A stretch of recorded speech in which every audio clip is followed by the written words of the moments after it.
Welcome to our Inspired Talk.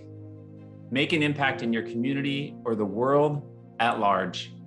Hi, I'm Seth Streeter, founder and Chief Impact Officer for Mission Wealth. And today we want to empower each of you to think about your impact and how you can make a difference.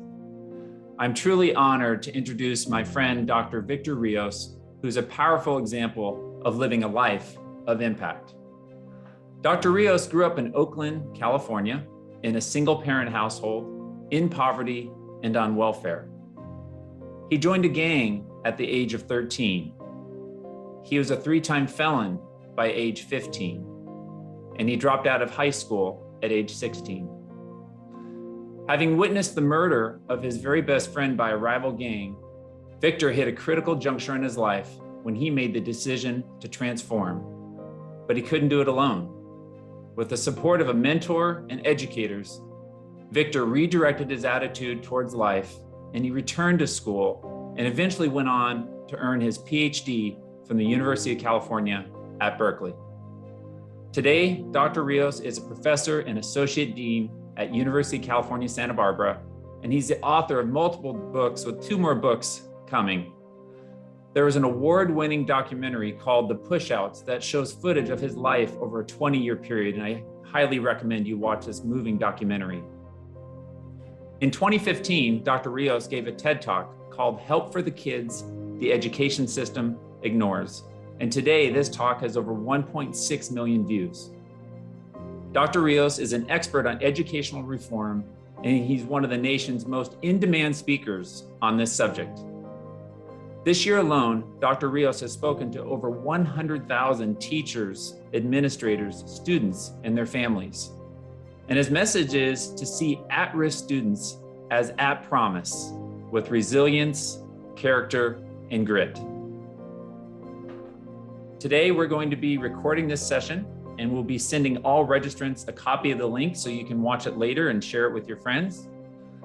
I wanted you to know that we have a Q&A box at the bottom of the screen. I'm sure there'll be a lot of wonderful questions from our community, so please post those questions in the Q&A box.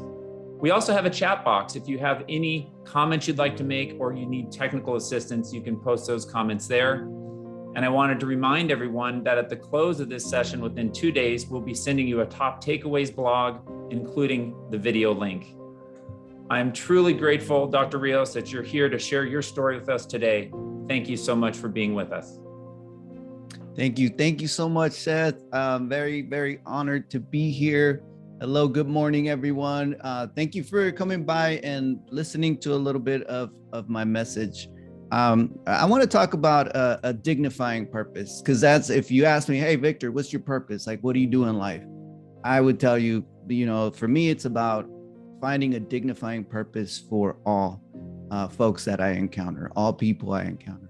So that dignifying purpose, what I mean by that is that many times, some people, grow up the way I did. I'll talk a little bit about that, without dignity, right? And so for me, my whole schema, my whole life mission is to help people that are growing up without dignity, to find that dignity, to recover that dignity. And so many times in my own research with young people that are getting in trouble at school, getting in trouble with the police, ending up in juvenile facilities, I listen to their stories. And I've listened to hundreds and hundreds of stories. I've followed kids for 3 years at a time, 5 years at a time. I've watched them grow up. Some of them I've been able to create mentoring programs for and been able to help them uplift themselves from poverty, from adversity, from violence, from abuse. And some, unfortunately, I have not been able to help. And watching them go through this process, this repetition of misery that maybe their families have experienced. What I've learned is that many times in those journeys, there's a systematic stripping of dignity. And then there's also, for those that make it, a recovery of dignity. So I'll go back and forth between that process of not having dignity and then recovering that dignity. and how my mission is about finding a dignifying purpose. So I'll tell you a little bit about myself. I was actually born in Mexico. Hola, los que hablan español, saludos. Hello to those of you that speak Spanish. I was born in Mexico, and my mom, she struggled. I didn't have a father. He abandoned me before I was even born. So my mom, you know, she was desperate. She gets to the border, tries to get my brother and I across. They didn't want us over here. We were poor. We were uneducated. So we ended up in the streets of Tijuana, Mexico. We were homeless. We were hungry. My brother was 7. I was 3. Sometimes my mom would find a way to cross into the US on her own and make a little bit of money and then cross back. But that would take 5 days, 10 days. And so my 7-year-old brother had to take care of me during this time when my mom was in the US and we were on the streets. We barely, like, she would pay people to let us have a room to stay in or a couch to sleep on. But these people were at work. They weren't taking care of us. So my brother and I would be on the streets to the point that sometimes we would end up begging people for money so we could eat. And so that was crazy times. And my mom got desperate. She made enough money to try to get us across. Some coyotes stole her money. So then we didn't have any money. So then she crossed us through the desert. And that was, you know, a big risk. As you know, you might know, a lot of people lose their lives trying to cross through the desert to get to the United States. We were lucky. We made it to this country, and we get to a beautiful city, a land of opportunity, Oakland, California. And I don't know if you know Oakland, California's reputation, but it's not America's safest city, okay? So we get to Oakland, California, and my mom gets a job. But her boss tells her, hey, I'm gonna pay you whatever I want. If you tell anyone that I'm paying you less than minimum wage, I'm gonna call immigration so they could send you back to Mexico. So my mom was, you know, very nervous, getting exploited, you know, and not being able to report it. So she gets us this little apartment with this little bit of money she was making. And this apartment was in a dilapidated neighborhood, you know, a lot of violence, a lot of crime. Yeah, I remember being a little kid. You know, one day I was playing in the front of our apartment complex. I was 8 years old, around, maybe even younger than that. And a grown man came up to me and pulled a gun to my head and said to me, where are you from? Where are you from? And at the time, I didn't know what that meant. I was a little kid. I was innocent. Later on, I grew up and realized, you know, when I became a teenager, oh, okay, that means, like, you know, what gang do you represent? What turf are you from? I got lucky in that moment. The guy, you know, got distracted. You could just see in his eyes, but you couldn't see his soul, that kind of person. You know, he might have been strung out, now that I think of it as an adult. And he pulled the gun away and walks away. And I just froze. I didn't say anything. I couldn't think of anything to say to this guy. But in that moment, I realized, oh, I better figure out where I'm from, right? Then I'm a little bit older, about 10 years old. And one day I, you know, I'm able to get my mom. She worked at this restaurant called the Sizzler. And it was like a buffet restaurant, right? So you walk in there and there's a salad bar. And then, you know, her job was to keep the salad bar clean. So, you know, she would make sure, you know how people are at the buffet, you know, they'll grab the nacho cheese and they'll spill it on the salad, you know, that kind of thing. So she made sure that, like, she kept it clean and organized and tidy. So she worked there, and so she was always gone. But one day, you know, she saved enough money to get me a bicycle. And so I'm on this new bicycle riding around, and this drug addict that lived across the street, he came up to me one day and he said, hey, Victor, let me borrow your bike, man. And I'm like, nah, man, this is my bike. My mom just bought it for me. He's like, hey, man, I'll be right back, man. I'm just going to the liquor store right there, man. And I'm like, nah, man, I can't let you borrow my bike. it might get lost or stolen. He's like, hey, bro, I got you. Don't you worry. Give me the bike. I'll be right back. And he coerced me, right? He's a grown man. So he takes my bike. He gets on my bike. And I'm watching him ride down the street, past the liquor store, and my bicycle disappears into a tiny dot into the horizon. And I start crying. And I'm running around the neighborhood looking for someone to help me. So I run, and in poor neighborhoods, as some of you might know, there's a liquor store every other block, right? So it's ironic, right? So how some poor communities, we get a lot of liquor stores, right? But now I live in a middle-class community and we get a lot of Whole Foods, right? So it's interesting how even the urban planning takes place, where some communities are food deserts while others have lots of food options. Like, all of this makes a difference in like nutrition, how children grow up, the inequities children face when they're even just trying to get from home to school. So I go to this other liquor store, and there's a police officer right in front of the liquor store. I'm like, okay, good. This officer's going to help me. Right? The back of his car said to serve and protect, right? So I get up to the officer, I knock on his window. I'm like, officer, someone stole my bike. Can you please help me out, sir? He's over there. The bicycle's over there. Will you help me? And I thought it's like a movie, right? I'm gonna jump in the car through his window and we're gonna drive 100 miles an hour with the siren spinning, and he's gonna pull up right to the guy and bump his bumper into the guy's back tire, and the guy's gonna go flying in the air, and then I'm gonna get my bike and the guy's gonna get arrested, right? That's what I imagined, because that's what I would see in movies cops doing. So I get a response from him, and he looks at me first. He looks at me really like with this serious look, and he says to me, "You want your bicycle back? You go and get it yourself. You go and get it yourself." In this moment, I felt abandoned, I felt alone, and I felt like no one had my back, right? So this is the beginning of me as a child seeing that the adults in my community, some of them were not doing good things, right? Like the guy that pulled the gun on me. I couldn't rely on my neighbors, right?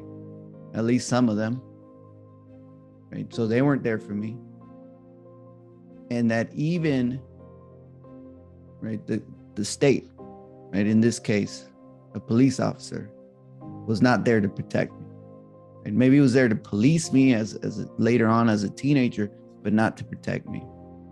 I realized this really quickly. I realized from this officer that I had to take justice into my own hands.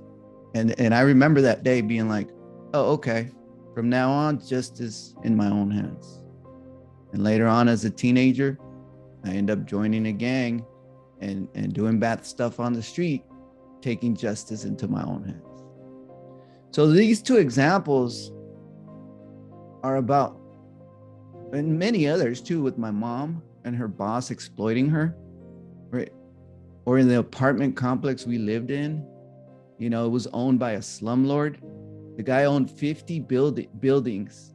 And when the crack addicts would break our window and we'd call him up, this guy, landlord, would replace the window with plywood. Not a normal window again, plywood. Sometimes we had to run an orange extension cord from the neighbor's house just to get a light bulb. It was this kind of situation. And one day this landlord bragged to me that my mom had paid for his mortgage. And I think he was trying to teach me how to do that later on in life. But it was really disrespectful because he said to me, look, Victor, your mom's a Mexican immigrant. I know that Mexican immigrants pay the rent. So what I did is I said, I'm going to buy this apartment complex for $8,000. I'm going to get this Mexican immigrant, your mom, to pay me rent. And then she's going to bring her brothers and cousins and uncles and friends to populate the building, and everyone's going to pay me rent. And he showed me a file this thick of all the apartment complexes he owned in Oakland, California. And he says, it's all because of your mom, Victor. And my mom at that time owned no properties, right? So people stripping people of their dignity, whether it was this guy who pulled the gun on me, so people being violent, whether it was the officer not protecting me as a child, stripping me of my dignity, whether it's my mom being exploited for her labor, being stripped of dignity, or whether it's renters, poor people being exploited by those people that are just, let's just say it, greedy, right? So my purpose in life is like, okay, let's find a way to bring dignity back to individuals who have been stripped of their dignity. You know, growing up in this environment, I struggled a lot. By high school, this is my report card. I'm going to show you my report card. I just found it the other day. You see, it's grade, ninth grade. Hey, I got a B in English. That's cool. And then I got Fs. And then by spring semester, it's all Fs. I dropped out. And then the beginning of 10th grade, you see that I'm also all Fs. So I was dropped out. I wasn't in school at all. Okay. And so, I'm on the streets. I'm in and out of juvie.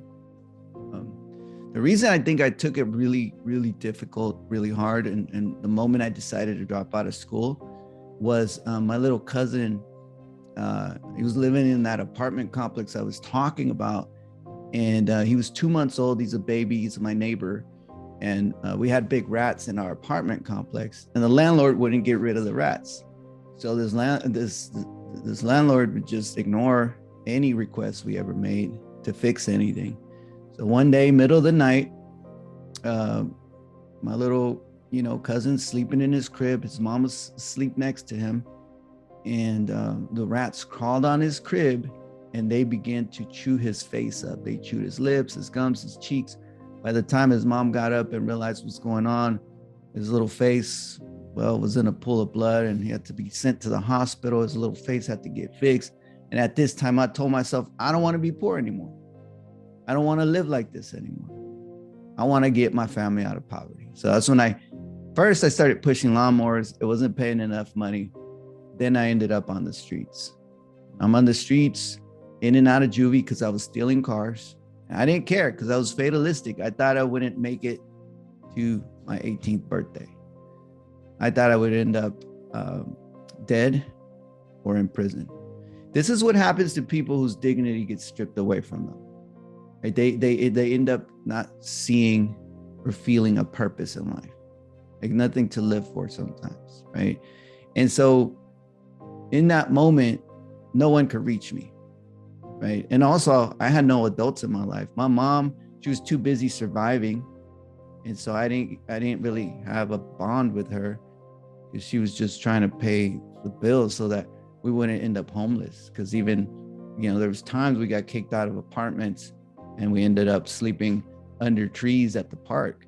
So she was just hustling to pay the bills, and that just left us abandoned, my brother and I. And so I didn't have anyone around, and I didn't have a purpose. I didn't think about a future, right? Because I was going to end up dead like the people around me, or in prison. And so I'm in and out of juvie. I didn't care. And one day I'm out of prison. Out of juvie, thinking I'm going to end up in prison, and I don't care. So I'm in and out of juvie, and I'm with my best friend. We go to the other side of town to visit some girls we met, and guys we were fighting over there pulled out a gun. My best friend was shot and killed. In this moment, I didn't know who to turn to. I didn't know where to go. There was only one person in my life that had told me that she would be there for me. My teacher, Miss Russ. Yeah. Hey, Miss Russ was the kind of teacher that was always in your business. Hey, Miss Russ was the kind of teacher, she didn't care. As you can see, we have different skin complexions, right? And we lived in the really tough part of town. And she would be the only white person that would drive into my neighborhood ever. And she would drive into my neighborhood in her beat up Honda Civic, parked right in front of us. And there was a bunch of teenage boys, being tough in the front of the complex. We called this place El Gallinero, the chicken coop, because that's where all of us lived in this chicken coop apartment complex. And she would knock on every door, check up on the families of kids who were not even in school anymore, right? We were dropped out. And so she would check up on us. She wouldn't care. She was a brave lady. She was a lifesaver, a life changer, a transformative teacher, a mentor, a sage. That lady was incredible. But I ignored her for 3 years, from 9th grade to 11th grade. Oh, I want to save your life. I don't want you to save my life. Oh, I want to help you. I don't want you to help me. I'm not ready. And so I ignored her. But one day, when I felt alone, I remember that she had said to me, Victor, when you're ready, I'll be here. So I'm walking down the hallway in school, and there's going to be a video here that's going to play, and it'll loop every minute. And you'll see it's on national TV on PBS Frontline. It just happens to capture me in my high school years. And you'll see me walking down the hall, and then I'm in this fight. And then a police officer actually pulls me away. And then you'll see a little bit of my family in the background there, and it'll loop again. But I want to show you the video because that's the same hallway I returned to when I was looking for my teacher. So there I am. Here, I'll get out the way for a second.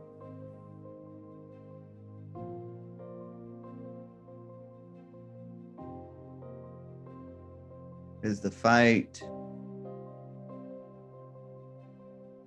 There's a police officer taking me away. And there, you'll see my family in the backdrop there.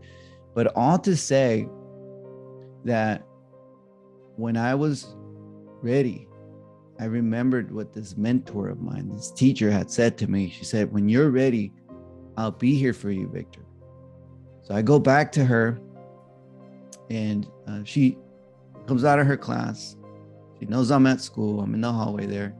She comes out of her class, and she says, Victor, I heard what happened. Are you okay?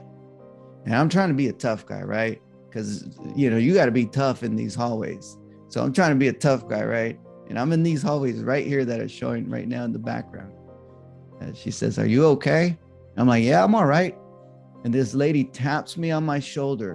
And right when she tapped me on my shoulder, all my pain, all my fear, all my anger began to grow, and I began to cry like a little kid in front of the whole school. You know what this teacher did? She opened her arms. She gave me a hug. She said, Victor, I'm here for you. If you're ready to change your life around, I'll be here for you, but you have to do the work. You have to do the work. She had high expectations for me, high rigor. I met her expectations. I met her rigor. I had stopped learning in 3rd grade because I just didn't like school anymore, because the teacher and the principal had done something really bad to me. And I was like, I don't like school. I hate school. What the teacher and the principal did is that I wouldn't read. 3rd grade, I wouldn't read. I sat in the front of the class and I wouldn't read the board. And my teacher thought I was being a tough guy that was trying to prove that, I wasn't smart or something. And she blamed me for, being what she called a wannabe, which is a wannabe gangster. She's like, stop being a wannabe, get out of here. She kicks me out of class. What she did not realize is that the reason I wouldn't read the board is because I needed glasses, right? So she was blaming me for a condition I had. She didn't realize I had it, but she thought I was trying to be a gangster just because I came from a gangster neighborhood, right? So then the principal kicked me out of school. My mom, remember, she was at Sizzler. So she was mad. She had to leave work because she got in trouble, and she beat me. From 3rd grade to 11th grade, I read not one assignment, not completed not one assignment, read not one book. I was done with school. So I had a huge learning loss. And a lot of people, lose hope.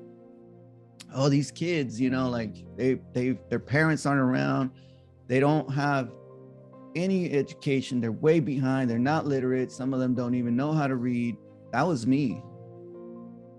And it turns out that I've written 6 books, right? And English professors assign my work and they'll say, this is a great example. Journalism professors assign my books. This is a great example of great writing. And then they'll invite me to come speak. And I'm like, are you sure you got the right person? Because I don't consider myself a great writer. So the irony that this world has to offer us, folks, that on the one hand, we're an underdog. We're seen as, in my experience, seen as from a criminalized community where people are not going to make it, starting from being seen as illegal crossing the border to then seen as nothing but, wannabe gang members in schools, and then with police not helping us, right? That kind of stuff happened. So that's the systematic stripping of dignity I'm talking about. To all of a sudden, redeeming that dignity, right? That's what my life goal is about, right? Because now I'm able to say, look, people thought I was this, but I turned out to be this. And then some people say to me, oh, Victor, you're like Horatio Alger, the American dream, pick yourself up by the bootstraps. That's awesome, Victor. And I'm like, no disrespect to what you think of me or how you think of me, but I ain't no Horatio Alger. See, Horatio Alger lifted himself up by the bootstraps. Horatio Alger was independently genius and just did it on his own, right? When in reality, the research shows that the number one way that people succeed in this country, intellectually, academically, and financially and career-wise, is through the networks of support that they have. In other words, someone gave us opportunity along the way to make it. And if I don't recognize those opportunities that people gave me, then I just become another one of these people that say, I made it on my own. And look at me, now I'm a professor, one of the most highly decorated sociologists in the country, and also an independent business owner with a very successful consulting firm. And I've raised my kids, and now they're both, I have twins in college, they're engineering majors. I used to stress about how I was going to pay for their college, and now their college is paid for ahead of time, right? So I could say I made it, and I did it with my genius, but that's not how I made it. How I made it was a mentor like Miss Russ. How I made it was programs that help minority kids like me in college. How I made it was because my children, when they were in preschool and I was in grad school, raising them, I had a state of California grant that paid for Head Start for them to be in preschool while I went to grad school. How I made it is because people cared to develop programs for people like me who had grown up in environments where our dignities had been stripped away from us. That's how I made it. And by the way, that's how most people, right? Some people will say, oh yeah, I made it on my own. I had no one. I could say the same thing. But in reality, if we look at our networks, our background, parental education, all of that comes into play. Very few human beings out there actually made it on their own without those networks and those supports. And that includes me. Without Miss Russ, I wouldn't have made it. So I go to her. This lady sees me suffering, crying in front of the whole school. This tough guy. She gives me a hug. She says to me, I'll be here for you, but you have to do the work. I start catching up on my units, on my credits. You saw my report card. I was way behind. Started catching up. 0 period at 7 a.m. At lunchtime, extra credit. She sent me to the community college. That's another program that helped me. The community college was helping kids recover their credits. So I'm a firm supporter of the community college system because they're supporting people that need second chances. So I go to night school there. They helped me recover my credits. They gave me another mentor. They gave me tons of mentors, actually. Then Miss Russ comes up to me. She says, Victor, I'm so proud of you. I knew you could do it. Now it's time to go to college. I'm like, college me, man? What is this teacher smoking thinking I'm going to college? I'm supposed to be a mechanic, make $15 an hour. She's like, no, Victor, let me show you. She started doing a financial plan for me. 10 years from now, how much money I need to make to pay a mortgage, to be able to raise children if I decide to have children, to have a nice car. And I realized, I have to go to college. I apply to college. I get accepted under special programs, right, for kids that grew up in poverty.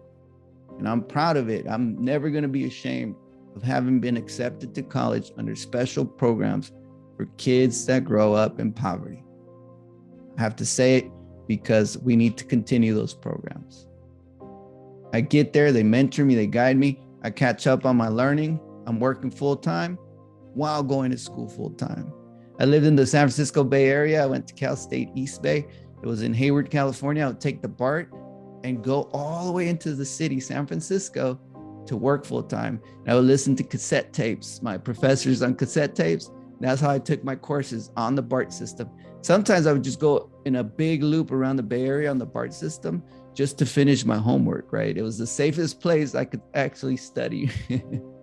So all to say that I get through college, I ended up applying to get what I thought was the highest degree I could possibly get, the PhD. Applied to Berkeley, got accepted. 4.5 years later, after enrolling at the University of California, Berkeley, and while having twins, having children, and while working almost full time, in the year 2005, I became Dr. Victor Rios. So, folks, my point here is that I was able to redeem that purpose that maybe others participating in stripping away from me, but I also participating in stripping away from myself, the dignity, right? And the way we recover dignity is through figuring out how our purpose guides us, right? So I grew up on the streets, on the radio, on TV, thinking that this was a purpose right here. My appearance, money, and power. That was my goal in life. Appearance, money, power. So my first degree was a business degree, like my major. I didn't actually finish the major. I actually finished a human development major because after a while I realized, wait a minute, that's not my true purpose. I got to be financially stable, but do I really need, for me, Victor Rios, does Victor Rios need to live a life where he's just obsessed with money, appearance, and power? And early on, I was like, no, what I need to do is I have to have internal peace. I have to have healthy relationships, and I have to be an emotional architect. Okay. So we understand internal peace. That's like, I have a lot of ghosts in my past. I have a lot of demons under my bed, and sometimes they come out, right? Like I have PTSD, right? And people think PTSD, you go to therapy a couple years and it goes away, but PTSD lives with you probably for the rest of your life. At least that's been my experience. And so on a regular basis, every month, every other month, I go to therapy. I do mindfulness, do yoga, like whatever it is. I work out almost every day because that helps me stay grounded. That's the internal peace, right? The soul work, healthy relationships, making sure I have the right people in my life that are going to prop me up, not bring me down, right? And finally, to be an emotional architect is to help design environments where people do not feel like their dignity is being stripped away, where people feel like their dignity is being enhanced. That's the emotional architecture. So that's been sort of the purpose I've had when it comes to trying to make an impact. And one of the ways we do that very practically is through mentoring, right? So that if I could repeat what Ms. Russ did for me, for others, then guess what? If I could do it for one kid, my life mission has been accomplished. So this is what we've done. traveling the country, both in person and virtually, with thousands and thousands of kids virtually. And virtual has been powerful because while I'm talking to kids virtually, they actually pop in their chat. They'll start popping up all kinds of very personal things they're going through. And I'm able to work with them in a way that I can't in person. So it's been very powerful to work with them. Continuing that journey, bringing my UCSB students into different communities to help mentor. I wanted to show you this picture because I want you to look at the picture of that probation car. So there's a probation car, and this kid that saw me speaking, and actually he had read my book. He read my book. I wrote a book for teenagers that were, getting in trouble. So he's on probation. So the probation officer says, "I'm taking you to see Dr. Victor Rios." This is in Sacramento, California. He said, "Oh yeah, I want to go see him. I read his book." Probation officer pulls up with the kid in the back of the car. The kid sees me. He's so excited. He breaks out of the probation car. You can see him opening the door. And I'm like, oh my goodness. The probation officer gets out and of course wants to get the kid in trouble, write him up, give him more, refer him to go back to juvie. And I said, "Officer, please, this comes from a good place." The kid, just wanted to connect with me. It was a beautiful moment to see like this kid's willing to break out of his probation car to come and see me. It was powerful to see that. So that work we do, we continue to do. Our goal has been at the center where I work at the university has been to generate a model template program for mentoring that could be used across organizations, corporate and nonprofit across the country. So I developed a mentoring program for Dell, and what I did for them was that the engineers that throughout the country that want to go and help kids in the inner city now have a toolkit to use when they want to connect with kids, because it's kind of awkward sometimes to just sit there and like, "Hey, how's your day?" And the kid's like, So we developed a template program with activities and with training, a video training for them. So now what I want to do is I want to expand that. I want to be able to use a platform and it's a free resource that anyone, any organization, any nonprofit, any corporation, any school can go to and say, "We have a toolkit. Let's go and reach out to local community members that are successful, that are wanting to live a purpose of helping others, and they could be there to guide these children." So that's been my kind of journey in terms of the work I've been wanting to do. I'm setting up a couple links here for you in the chat. One is for any of you interested in donating to the center where I'm developing the mentoring project. That's at the University of California, Santa Barbara. The other one is for an organization I personally donate to myself. Now that I'm a little bit more financially stable than I was, say 5-10 years ago, and I'm able to donate to others, I look for organizations that I love. I love this organization. It's called Twinspire, and it's twin boys that grew up in Compton. They were foster kids, and they now started a nonprofit to help other foster kids. I love it. One of the boys I mentor, he's not a boy anymore, he's a man. His name is DeMonte Thompson, and he's a student at UCLA getting a doctorate degree. So I'm with him on the phone every week, like, "Hey, Dr. Rios, how do I write this paper?" I'm like, "Hey, calm down, DeMonte, I got you." So I donate personally to that organization. It's a beautiful organization. And then if you want to either donate or be part of volunteering for a national organization, because some of you are all over the country, then you go to the Boys and Girls Club. They're great. They do great work with inner city kids. It's a great organization to either volunteer for or donate to. And finally, that last link is a link for you to watch my full documentary. So with that said, folks, again, that the dignifying purpose that I've been able to create for myself has been to help others uplift their own dignity so that they can find a purpose and be able to become change agents. And because of someone like Miss Russ, right? Because of her, I was able to make it this far. So I'm always grateful to those beautiful people out there wanting to make a difference in the world. My name is Dr. Victor Rios, and I want to thank you for your time. Thank you so much, Dr. Rios. That was incredible to be able to hear your story and to just be inspired by your purpose to be able to help people really recover their dignity. And, I wanted to open up to questions to our community, and I have a number of questions that have come to me directly, so I'm going to just share these with you.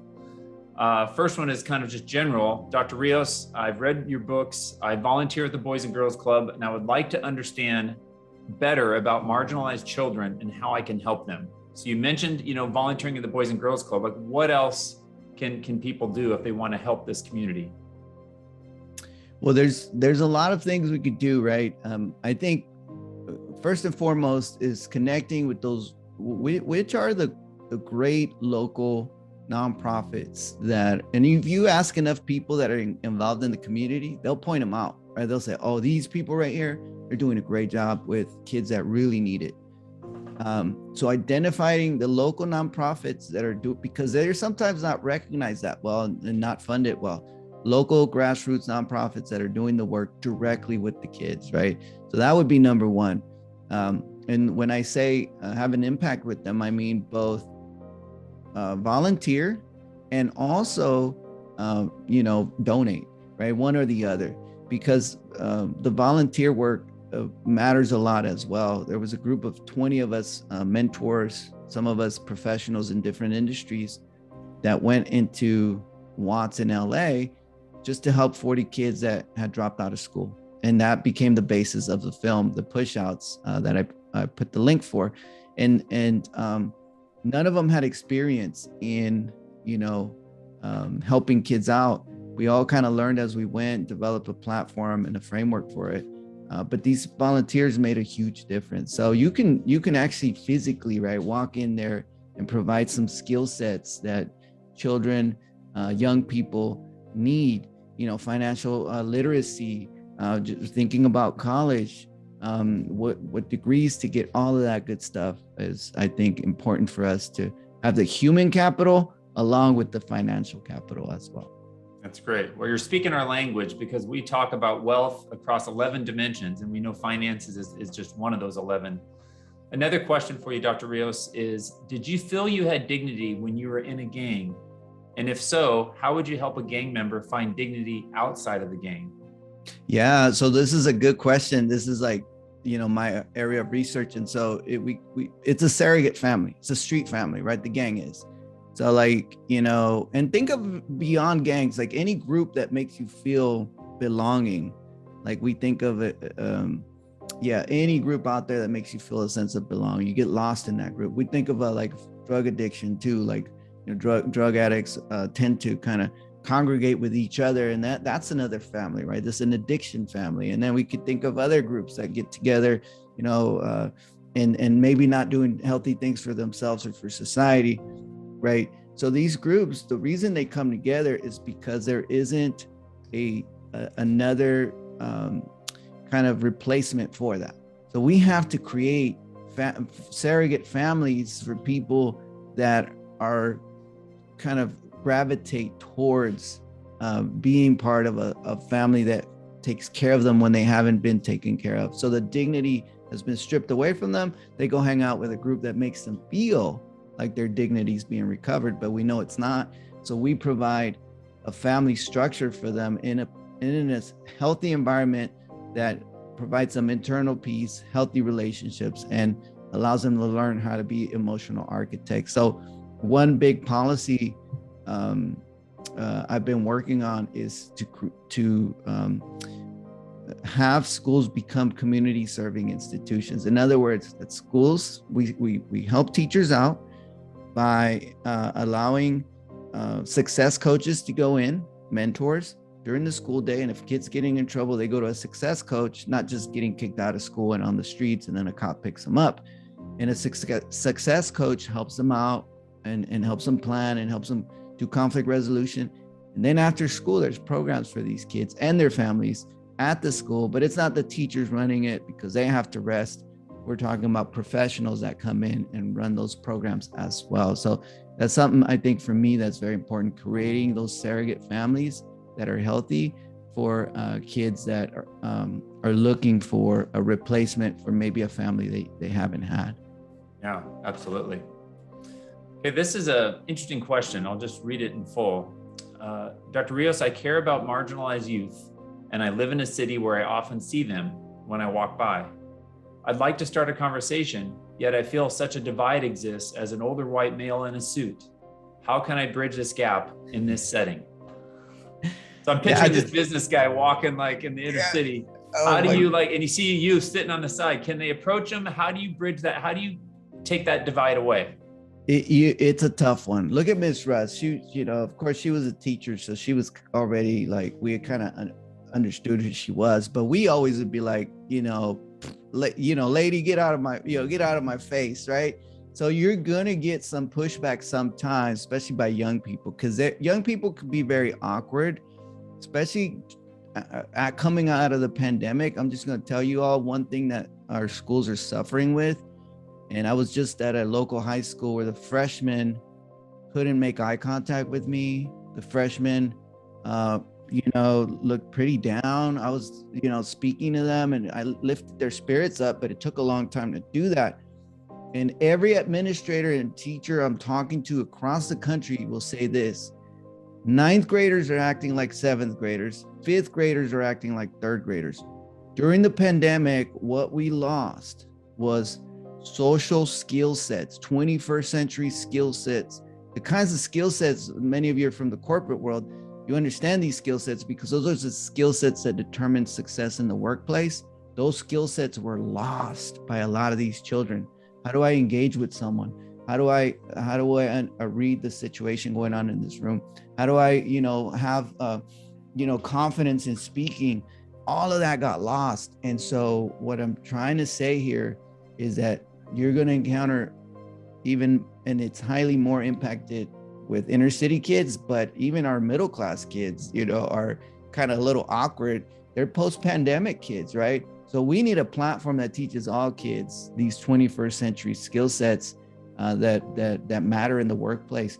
But they're also, it's also called third space thinking. I'm a fellow at University of Southern California, a center there for third space thinking. And that's that kind of thinking that allows you, it's been featured in Forbes and stuff, allows you to create skill sets for future success in the workplace, right? The emotional architecture I've been talking about. So all to say that when you're trying to connect, be okay with rejection. And some of you are the best at being rejected, because you wouldn't be successful if you were not okay with rejection. So when you're trying to help kids out, you're walking by them, be okay with them ignoring you, be okay with them flipping you off, be okay with them feeling threatened, and just try to make that human connection, because you will run into that one kid one day that will say, yes, mister, I will take your help. Miss Russ connected me with a banker for a mentor. And I was shy about telling you the story, but I got to be real with you. This banker, his name was Dick Haggerty. And in my culture, there's not a lot of guys named Dick, right? So I would, first of all, make fun of him, right, for having that name. And then second of all, he would take me to lunch in a fancy restaurant in Berkeley, California, once a week. And the only reason I would meet him there was for a free lunch. So I was like using the guy and making fun of his name. And he was always in a suit, Dick Haggerty. And I would just laugh at the guy. But whenever we had lunch, I didn't talk much. I was just scarfing down that free lunch, right? And whenever we had lunch, I'm scarfing down my free lunch. And this guy's dropping knowledge on me. He's like, look, Victor, when you turn 18, you should open a 401, account. Look, Victor, you could accumulate $2 million by the time you're 40. I should have listened to him, by the way. I never did. He's like, look, Victor, when you start, the job in the corporate world, this is the skill set we're looking for. You should develop it a little more. Here, look, I'm just going to teach you something. I know you're probably taught not to look at people in the eyes in your culture, and that's okay. Sometimes that's a sign of respect to not look at people in the eyes. But in America, you need to look at me in the eyes sometimes and shake my hand and give me a firm handshake to close that business transaction. And I think he was reading The Art of the Deal, right? Anyway, but he would teach me that, and I would momentarily stop from scarfing my food down and just look at him in the eyes and be like, yeah, Mr. Dick, and I would just eat my food. But I remember that guy taught me how to make eye contact, right, in the professional world. And it was something very subtle, but I kept it with me.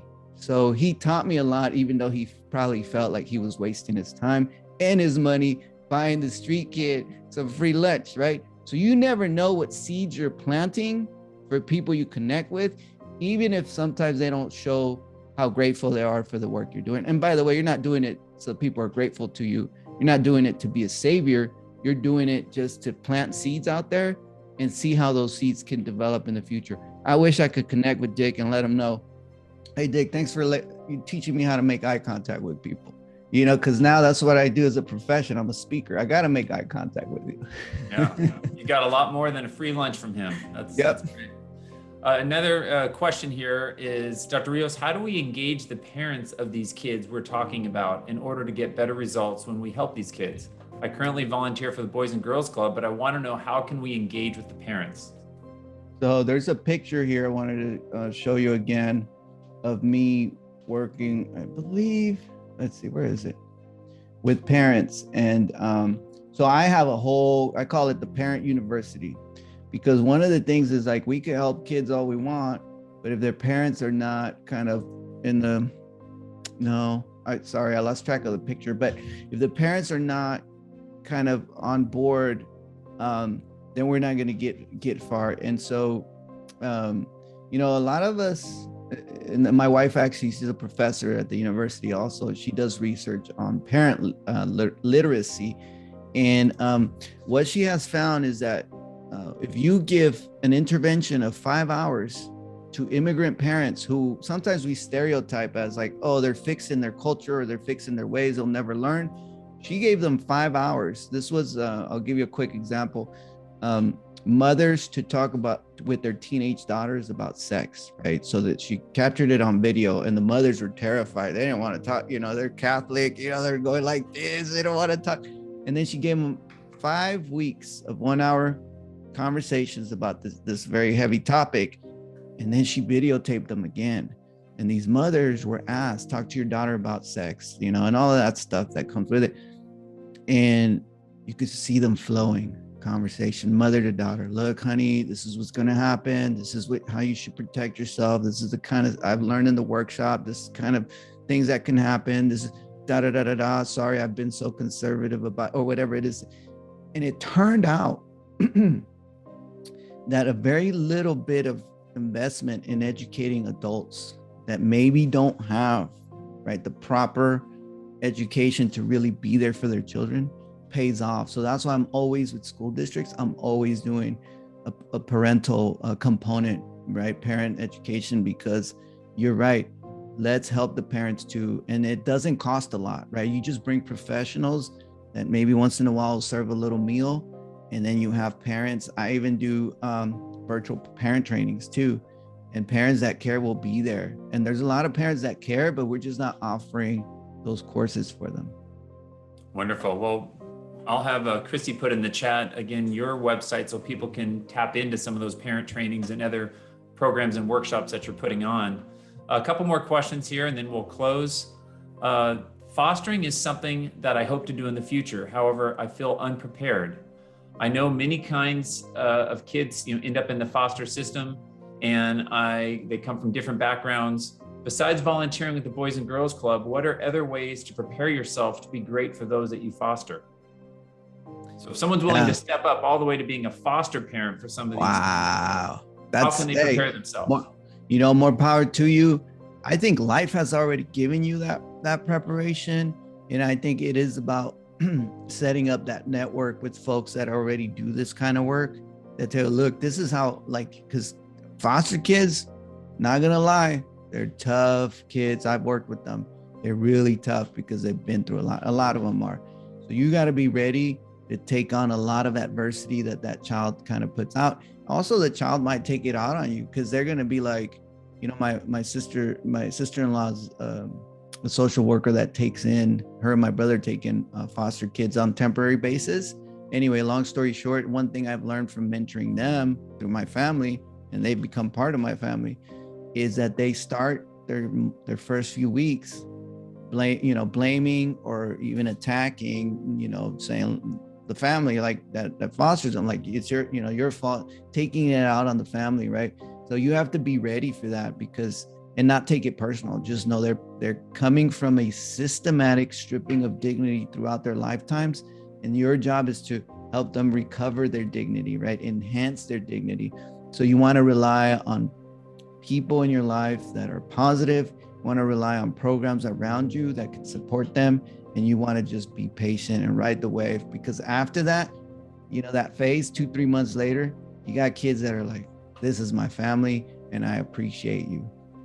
Yeah. All right. Last question for you, Victor. If internships at local businesses were offered to this community, would these kids be interested? And if so, would they be dependable? So people are thinking like, hey, I have a business. How could we give exposure to some of these kids to come work in a professional setting, to learn about the handshake and the eye contact? How can we bridge that gap? I'm not going to lie to you. It is a tough one. At the Center for Third Space Thinking at USC, we're actually developing modules to teach this kind of training, right? We call it third space thinking, but for you, it's very practical skill sets that your employees need to have, right? Like how to make eye contact, how to listen to an employer, how to follow directions, how to, follow through, how to craft an email that says, look, boss, it's Friday afternoon, even though it's TGIF, here are the 5 things I did this week, right? That kind of stuff. That skill set, we're helping young people to develop it, because one thing we know, the K-12 system and even the university system, which I'm part of, is not teaching kids those skill sets. So I'm not going to lie to you. Some of these kids are going to show up and they're not going to be ready for you, but that's where you have to be patient, right? Because they will have learned something from you that maybe benefits another employer in the future, but you did give them an opportunity to learn, right? So it's like, if I give an internship, will people be ready, especially the high risk folks? The answer is probably going to be not really, but you're giving them a skill set that then later on they might carry with them. Quick example, there was a German auto repair shop that joined a program with my high school when I was a senior to hire students. They hired me, and I was helping them do oil changes and that kind of stuff. Anyway, then I became kind of absent employee once in a while, and they held me accountable. They're like, Victor, you haven't been around, we're gonna fire you. And I was like, what? They're like, yeah, it was my first job too. They're gonna fire you. I had been there 3 months. I love my job, but I wouldn't call in sick or any of that. I was hanging out with my friends, and they fired me. And that's the biggest lesson I learned. Like, whoa, I need to be dependable. Then my other jobs, I never got fired again. Now the German auto repair shop, probably doesn't realize they taught me a lesson. They probably just think, remember that delinquent kid we hired? It was no good. Well, they taught me not to ever, right, be unreliable at work. And ever since, I've never got fired from any other job. Well, Dr. Rios, it's been an absolute pleasure having you with us today. Thank you for being such an inspiration, not just to us, but to these hundreds of thousands of children and administrators and teachers and their families. You're doing truly meaningful work, and you've showed us such a great example of making an impact with your life. So thank you for everything you're doing. Keep leaning in. We'll keep cheering you on. And I'm really happy to be able to have shared your story with our community. Inspired Living programs at Mission Wealth are about expanding people's perspectives beyond just the balance sheet, about how we can make an impact is what we touched on today. And we have other very powerful speakers on different subjects around these 11 dimensions of life. So we encourage you to participate.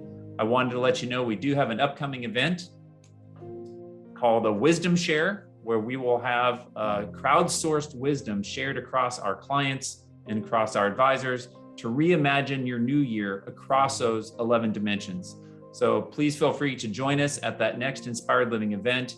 We truly appreciate your feedback. So you'll be getting a survey. We ask that you complete the survey. We'd love to know what you enjoyed about today's presentation, how we could improve, and what would be some future topics you'd love us to bring speakers to touch on. So thank you again, Dr. Rios. Thank you everyone for joining us today, and I hope you have a wonderful day. Thank you. Take care. Bye-bye.